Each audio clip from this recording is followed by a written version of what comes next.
And welcome back. Now, this is Morning Live, and of course, thank you so much for all the compliments that you guys have been sending about our outfits this morning, the ensembles that we are wearing.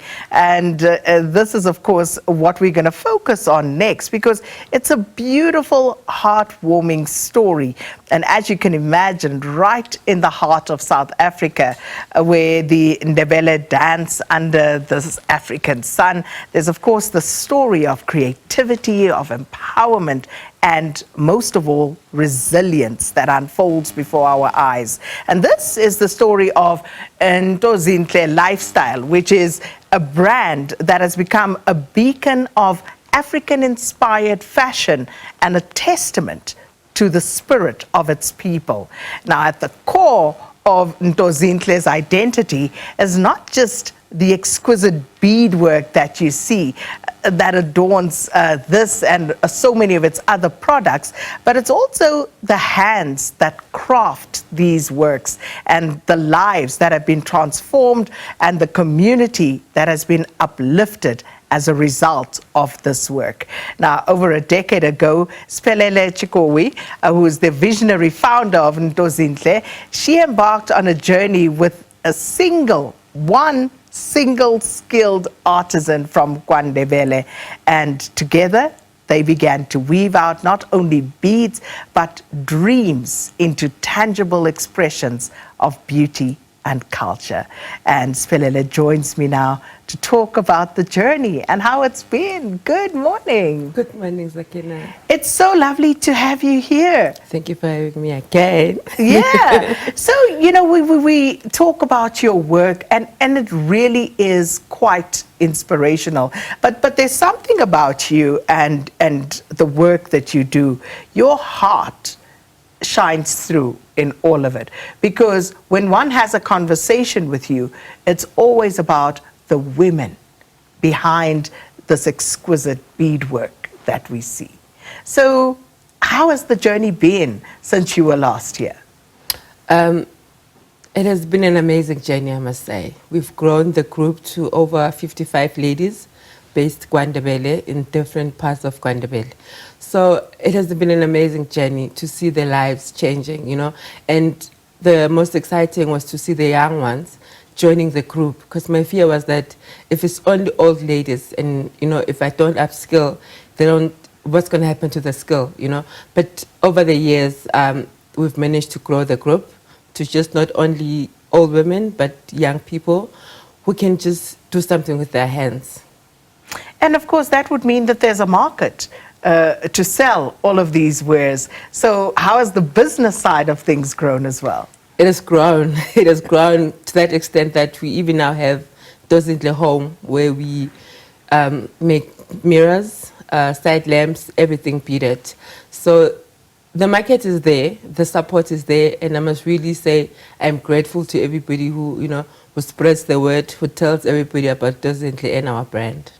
And I tell you what, when we were at the Proudly South African conference at the Sandton Convention Center, those lamps, there was a mirror that immediately caught my eye. It's not the one in picture. It was a round mirror that was so exquisitely beaded. And, you know, you look at all of those works, and where does the inspiration come from? Because these are everyday things, but taking them to the next level and getting people to be enticed, where does that vision come from? I've always wanted to be, you know, an African premium home brand. And in the market, there is, you know, I've realized there is a need for different home pieces and different styles. And as Africans, we need something that can be proudly have in our homes, not just wear, but have in our homes. And so we decided, with the market that is growing, you know, there is a need for premium African homeware. And has the market taken to that, Sphelele? They are taking it to it, because, you know, in the beginning it was not easy, because people thought, could you only see these things in museums or at the flea market, so they could not relate. So the challenge was to make them relatable, set them apart from just your items from the flea market. So that was the challenge.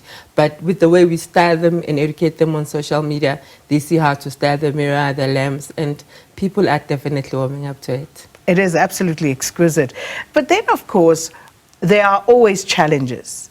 And, you know, we're talking about your designs that could easily be mass produced, and yet yours is a story of empowerment, of upliftment.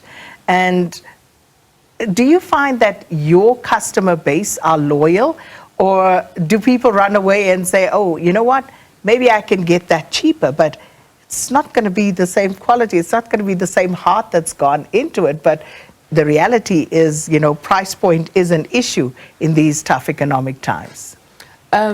Because this is handmade and because it's made with love, for some reason, you know, people do sense that, and do people relate to that.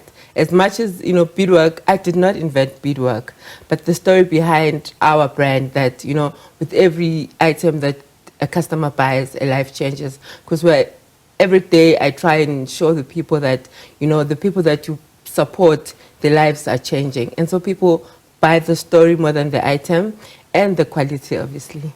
And yeah, because it is a remarkable story. The lady you started with, Yes. is she still around? She's still around, and she's the main lady, because she's the one, you know, I come up with a concept like the mirror, you know, it came from the neck piece, and we tried to figure out how we're going to make it bigger than the neck piece to the size of a mirror. So she's the number one lady that I go to. If I come up with a concept, we conceptualize it, and she's like, do this and do that. So she's still alive, and she's the leader of the group.